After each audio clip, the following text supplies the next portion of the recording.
उसे रेने की सर की तरफ पॉइंट करा। पुलिस ने अटेम्प्टेड रेप के चार्जेस पर अरेस्ट किया। रेने के बॉडी पार्ट्स को अलग अलग पीसेस में डिस्पोज किया। Let me ask U A question. आज हम जिस सिविलाइज दुनिया में रहते हैं, वहाँ अगर एक इंसान एक बेकसूर इंसान को बेरहमी से मार देता है और उसके बाद उसकी बॉडी के साथ हॉरिबल चीज़ें करता है, तो ऑप्शन ए, क्या वो इंसान जेल जाएगा, या फिर ऑप्शन बी, वो एक रेगुलर सिटीज़न की तरह अपनी फ्रीडम एंजॉय कर सकता है। इनफैक्ट इन ग्रूसम क्राइम्स की वजह से वो एक सेलिब्रिटी बन जाएगा। Well, if you chose the latter one, you are right, because that's exactly what happened with the cannibal killer of Japan. I think that's enough for the intro. Now let me jump you right in the story. Renee Hartwell, एक 25 साल की लड़की, जून 11, 1984 को अपने classmate ईसे सागावा के invitation पर उसके घर गई थी डिनर करने और उसको जर्मन पोइट्री के ट्रांसलेशन और रिकॉर्डिंग में मदद करने। पर वो ये नहीं जानती थी कि ईसे का प्लान कुछ और था, समथिंग वेरी सिनिस्टर। ईसे ने सोच समझकर रेने को उस दिन अपने घर बुलाया था। वो इतने दिनों से रेने की वाइट स्किन, टॉल हाइट और उसकी खूबसूरती से इंचेंटेड था। वो इस दिन का इंतजार कर रहा था जिस दिन वो रेने की बॉडी पर फीस्ट कर सके। उसने अपनी जिंदगी में रेने जैसी लड़की कभी नहीं देखी थी। ईसे के घर आने के बाद रेने एक चेयर पर बैठी और एक रिकॉर्डर में पोइट्री रिकॉर्ड करने लगी। ईसे बगल वाले कमरे में गया था कुछ सामान लेने के लिए। जब वो वापस आया तो वो धीरे धीरे रेने के चेयर के पीछे आकर खड़ा हो गया। वो अपने साथ एक गन लेकर आया था। उसने उसे रेने की सर की तरफ पॉइंट करा and he pulled the trigger and just like that पूरे घर में सन्नाटा हो गया। रेने की अनअलाइव्ड बॉडी चेयर के साथ जमीन पर गिर गई और अब ईसे को समझ में आया कि उसने कर क्या दिया है और वो खुद भी बेहोश हो गया। जब ईसे को होश आया तो उसे लगा कि वो इतना सोच क्यों रहा है। उसने इस दिन का सपना पिछले 20 सालों से देखा था और आज उसके पास मौका था अपने सिनिस्टर से सपने को सच करने का। उसने रेने की अनअलाइव्ड बॉडी को स्ट्रिप किया, ऐसे किया और अब उसे ये डिसाइड करना था कि वो उसके कौन से बॉडी पार्ट को पहले खाना चाहता है। उसने सोचा कि वो रेने के बटॉक्स का फ्लैश पहले खाएगा क्योंकि to him that look the most delicious and for some weird reason उसे लगा कि लेफ्ट बटॉक्स हार्ट के क्लोज होता है तो मोर ब्लड और उसे खून से डर लगता है, तो वो रेने के राइट बटॉक्स पर अपने दांतों से फीस्ट करने लगा। बट उसे रियलाइज हुआ कि उसके दांत इतने शार्प नहीं है, तो वो किचन में गया और एक नाइफ लेकर आया और उससे रेने के सेट बॉडी पार्ट को कट करने लगा। बट जब ये भी फेल हो गया तो वो रेने की अनअलाइव बॉडी को अपने अपार्टमेंट में छोड़कर नाइफ लेने के लिए चला गया। जब वो नाइफ लेकर वापस आया तो उसे लगा कि फाइनली अब वो उसकी बॉडी का रेड मीट खा सकता है। बट जब उसने उस पार्ट को कट किया तो एज ही सेड कि उससे येलो कॉर्न लाइक सब्सटेंस दिखा, लाइकली फैट, जिसको हटाने के बाद finally he got to the red meat. उसने जब उस मीट का फर्स्ट पीस अपने मुंह में रखा, उसने कहा, quote it melted in my mouth like raw tuna in a sushi restaurant. अगले 2 दिनों तक उसने रेने के बॉडी पार्ट्स को अलग अलग पीसेस में किया और उन्हें अलग अलग रेसिपीज में कुक कर कर खाया। ऑल वाइल जो रिकॉर्डिंग रेने ने पोइट्री की जो रिकॉर्डिंग करी थी अपनी डेथ से पहले, वो उसको सुनता रहा। उसने फ्यूचर में खाने के लिए भी कुछ मीट के पीसेस अपने फ्रीजर में स्टोर करके रख दिए थे। बाद में उसने कहा कि उसे ब्रेस्ट पार्ट इतना पसंद नहीं आया क्योंकि वो बहुत ग्रीसी था, बहुत फैटी था। थाइज उसके फेवरेट थे और अंडर आर्म से एल्बो तक का जो पार्ट था उसके लिए उसने कहा, quote I had no idea it would taste so good. Issei Sagawa का जन्म अप्रैल 26, 1949 को जापान के कोबी शहर में हुआ। उसके फादर एक वेल्दी बिजनेसमैन थे और वो और उसका भाई एक लविंग और केयर फ्री इन्वायरमेंट में बड़े हुए। Issei was born premature and as he said he is very short and frail. Vice को दिए हुए एक इंटरव्यू में ईसे ने कहा कि बचपन में जब वो बड़े हो रहे थे के बारे में बात करना एक टैबू था। उनके पेरेंट्स ने कभी इस बारे में उनसे डिस्कस नहीं किया। बाद में जैसे जैसे वो बड़ा हुआ and he started experiencing things जो कि एक बायोलॉजिकल मेल प्यूबर्टी के वक्त एक्सपीरियंस करते हैं, उसे उन चीज़ों को लेकर एम्बैरेसमेंट फील होने लगा। उसे लगा कि वो बीमार है। जब इसे फर्स्ट ग्रेड में था तो उसे एक लड़के की थाई से बहुत ही ज़्यादा फैसिनेशन था। बहुत छोटी सी उम्र से उसे लड़कियों की थाईस को देखकर उन्हें उन पे फीस्ट करने का मन करता था, उन्हें खाने का मन करता था। ईसे ने कहा कि वो बहुत ही शॉर्ट और कमज़ोर है। And again these are not my words, ऐसा उसने खुद को डिस्क्राइब करते हुए कहा कि क्योंकि वो बहुत ही शॉर्ट है और एक कमज़ोर आदमी है, उसे हमेशा से वेस्टर्न विमेन बहुत अट्रैक्टिव लगती हैं क्योंकि वो बहुत ही टॉल और ब्यूटीफुल होती हैं। ईसे कुछ 24 साल का था और अब वो टोक्यो में रहता था, वहाँ की यूनिवर्सिटी में पढ़ाई कर रहा था। एक शाम को उसके सामने से एक जर्मन लेडी निकली। ईसे इस लेडी की खूबसूरती से, स्पेशली ब्लॉन्ड हेयर और वाइट थाइस से इतना ज़्यादा डैजल हो गया था कि उसने इस लेडी के घर में ब्रेक इन करने का मन बना लिया था। रात के वक्त जब ये लेडी सो रही थी, ईसे सीक्रेटली उसके ग्राउंड फ्लोर के अपार्टमेंट में घुसा और उसका प्लान था कि वो उसको अम्ब्रेला से उसके सर पर मारकर नॉकआउट कर देगा एंड बाद में उसके बटॉक्स पर फीस्ट करेगा।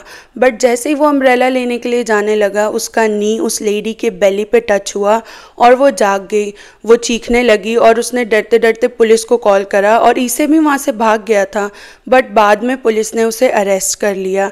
ईसे को पुलिस ने अटेम्प्टेड रेप के चार्जेस पर अरेस्ट किया था, पर वो लोग ये नहीं जानते थे कि ईसे का प्लान कुछ और था। ईसे ने भी अपना मुंह बंद रखा क्योंकि वो क्यों अपना रियल प्लान बताकर अपना पनिशमेंट बढ़ाएगा। बाद में ईसे के वेल्दी डैडी ने पैसे देकर कोर्ट के बाहर ही ये मामला सेटल कर दिया और ईसे को जेल जाने से बचा लिया। ईसे जब 28 साल का हुआ तो वो टोक्यो से पेरिस मूव हो गया, सोरबोन यूनिवर्सिटी में कंपैरेटिव लिटरेचर पढ़ने, विच नोइंग कि उसे वेस्टर्न वुमेन को लेकर, उनके वाइट फ्लैश को कंज्यूम करने को लेकर कितना वियर्ड ऑब्सेशन है, इट वॉजंट द बेस्ट।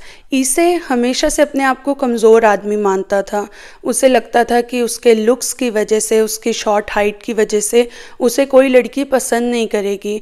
उसका वेस्टर्न वुमेन के टॉल स्टेचर को लेकर, उनके ब्लॉन्ड हेयर, उनकी खूबसूरती को लेकर इतना ज़्यादा ऑब्सेशन था कि उसे लगने लगा था कि अगर वो उनके बॉडी पार्ट्स को कंज्यूम करेगा तो शायद उसके अंदर भी वो इंटेलिजेंस, वो खूबसूरती आ जाएगी, which we all know it doesn't work like that. Paris आने के बाद ईसे ऑलमोस्ट हर रोज़ अपने अपार्टमेंट पर सेक्स वर्कर्स लेकर आता था, ना सिर्फ सेक्स एक्टिविटीज़ में इंडल्ज करने के लिए, बट उसका इंटेंशन उनका मर्डर करने का भी था। उसने अपने अपार्टमेंट में गन छुपा कर रखी थी, बट उसकी हिम्मत नहीं हुई उस गन को उठाने की until he met Rene. Rene 25 साल की थी और नेदरलैंड से पेरिस आई थी सोरबोन यूनिवर्सिटी में लिटरेचर पढ़ने। वो और ईसे क्लासमेट्स थे और उनके बीच में जो शेयर्ड इंटरेस्ट था पोइट्री, उसकी वजह से उनके बीच में बातें होने लग गई थी। बट रेने की साइड से कभी भी फ्रेंडशिप से बढ़कर कोई फीलिंग्स नहीं थी।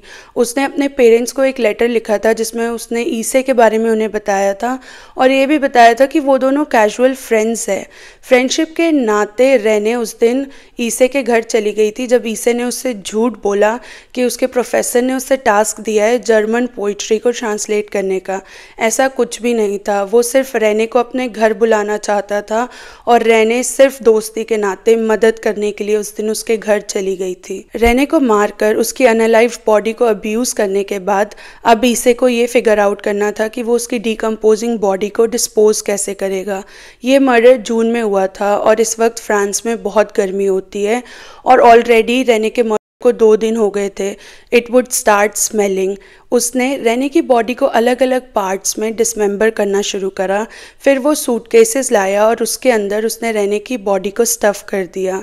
उसका प्लान था कि वो रेने की बॉडी को पार्क में, जहाँ वो अक्सर जाया करता था, उसके घर के पास वाला पार्क, वहाँ पर ले जाकर उन सूटकेसेस को डंप कर देगा। इन सूटकेसेस को उस पार्क तक ले जाने के लिए उसने एक टैक्सी बुक करी थी और इस टैक्सी के ड्राइवर ने उससे मजाक में कहा भी सही कि ये सूटकेसेस बहुत हैवी है, इसके अंदर क्या बॉडी है क्या?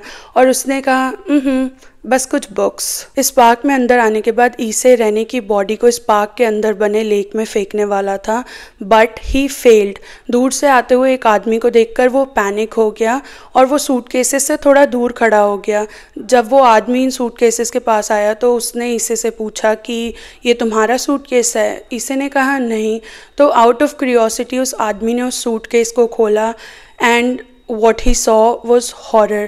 वो ज़ोर से चीखा और आसपास भीड़ इकट्ठा होने लग गई और ईसे भी इस भीड़ का पार्ट था और बाद में धीरे से वो अपने घर चला गया। ईसे को पता था कि अब पुलिस किसी भी दिन उसके डोर पर नॉक करने वाली है, पर वो अपनी आज़ादी के बचे हुए दिन खुलकर जीना चाहता था। उसने जो मीट के पीसेस फ्रीजर में स्टोर कर रखे थे वो उन्हें पकाकर खा रहा था अनटिल 4 दिन बाद फाइनली पुलिस केम। उसके अरेस्ट के बाद ईसे ने अपने क्राइम्स की छोटी से छोटी हॉरिफिक डिटेल्स पुलिस को बताई, एज इफ ये कोई बड़ी बात नहीं है। ईसे के रिच डैड ने उसके लिए बेस्ट डिफेंस लॉयर्स अरेंज करे। साइकेट्रिस्ट ने कंक्लूड करा कि ईसे मेंटली सेन नहीं है ट्रायल के लिए, जिस वजह से उसे ज़िंदगी भर के लिए एक मेंटल हॉस्पिटल भेज दिया गया। But it does not and here. Court के डिसीजन के बाद फ्रांस में लोग बहुत ही ज़्यादा गुस्सा थे। गवर्नमेंट को पब्लिक से प्रेशर आने लगा था कि वो अपने हार्ड अर्न मनी से एक क्रिमिनल को नहीं पालना चाहते हैं। रेने के मर्डर के 2 साल बाद अथॉरिटीज़ ने ईसे को फ्रांस से जापान डिपोर्ट कर दिया। जापान आने के बाद ईसे को एक मेंटल हॉस्पिटल में रखा गया, जहाँ एग्जामिनेशंस के बाद साइकेट्रिस्ट ने कंक्लूड करा कि ईसे मेंटली सेन है और उसका मर्डर करने का कारण सिर्फ अपनी अर्जेस पूरी करना था। क्योंकि जब फ्रांस ने ईसे को डिपोर्ट करा था, उन्होंने उसके सारे चार्जेस ड्रॉप कर दिए थे, उसके सारे डॉक्यूमेंट्स सील कर दिए थे। अब जापान की अथॉरिटीज़ के पास कोई रिकॉर्ड नहीं था ईसे के क्राइम का, कोई डॉक्यूमेंट्स नहीं थे, जिस वजह से वो उसे जेल में नहीं डाल सकते थे। And just like that Issei was a free man. Renee को अनअलाइव करने के लिए, उसको ब्रूटलाइज करने के लिए उसे कोई सज़ा नहीं मिली। ये केस इतना अनयूजुअल था कि जापान एंड वर्ल्ड वाइड लोग इंट्रीग थे। ईसे के जापान आने के बाद न्यूज़ आउटलेट्स उसका इंटरव्यू लेने लगे। बड़े बड़े मीडिया हाउसेस ने उसके साथ वीडियो प्रोजेक्ट्स पर कोलैब करा। ईसे को पब्लिकेशन हाउसेस ने भी अप्रोच करा, जिसके बाद में ईसे ने इस पूरे इंसिडेंट के ऊपर एक कॉमिक बुक लिखी, जिसमें उसने जो कुछ भी रेने की अनअलाइव बॉडी के साथ करा उसके डिपिक्शंस थे। ईसे का इंटरव्यू आप वाइस के यूट्यूब चैनल पर जाकर देख सकते हो, बट बी केयरफुल क्योंकि उस वीडियो में रेने की अनअलाइव बॉडी की ग्राफिक पिक्चर्स है जो कि ब्लर्ड नहीं है। जब भी किसी मीडिया हाउस को शॉक वैल्यू चाहिए होती थी, वो लोग ईसे के साथ कोलैबोरेट करते थे, वो लोग उससे अप्रोच करते थे। ईसे को अब अडल्ट इंडस्ट्री से भी ऑफर आने लगे थे and he took it. Internet पर एक क्लिप है जहाँ पर ईसे अपनी एक को स्टार जिसके साथ उसने अडल्ट मूवी में शूट करा है, उसको अपने क्राइम्स के बारे में बता रहा है। उसको बता रहा है कि उसने रेने के साथ क्या किया है, और ये सब कुछ उस एक्ट्रेस ने जब सीन शूट कर लिया उसके बाद उसे बताया जा रहा है। कंपनी में, मीडिया प्रोडक्शन हाउस में किसी ने भी उस एक्ट्रेस को ईसे ने रेने के साथ जो किया उस बारे में पहले बताना ज़रूरी नहीं समझा। जैसे जैसे ईसे उस एक्ट्रेस को अपने क्राइम्स के बारे में बता रहा है, आप यू कैन सी कि वो बहुत ही ज़्यादा अनकंफर्टेबल हो रही है। वो अपनी लेग्स कवर कर लेती है। ईसे जब उसे बताता है कि उसे लेग्स से कितना ज़्यादा फैसिनेशन है, वो इतनी ज़्यादा स्कैर्ड है, कंफ्यूज्ड है, शॉक्ड है। उसे समझ में नहीं आ रहा है कि उसे अभी अभी जो इन्फॉर्मेशन मिली है वो उसे प्रोसेस कैसे करे। ईसे ने इंटरव्यू में कहा कि उसे पैसे कमाने के लिए ये सब करना पड़ता है। लाइफ बहुत मुश्किल हो जाती है जब आप पर एक मर्डरर का टैग लगाओ। लोग आपको इंसान की तरह नहीं बल्कि एक मॉन्स्टर की तरह देखते हैं। अपने हर इंटरव्यू में ईसे सिर्फ अपने बारे में बात करता है।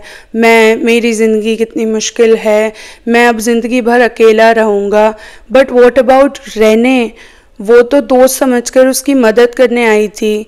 उसे मारने के बाद भी ईसे ने उसकी बॉडी को ब्रूटलाइज करा। That was the case of the brutal murder of Renee Hartevelt. What do you think? I think we can all agree कि रेने को जस्टिस नहीं मिला। इंस्टेड ईसे जैसा आदमी एक सेंसेशन बन गया। I just hope Rene now rests in paradise. I hope her family, her loved ones are able to find some peace and some healing. Let me know your thoughts. Look after yourself and I will see you in the next video. Bye.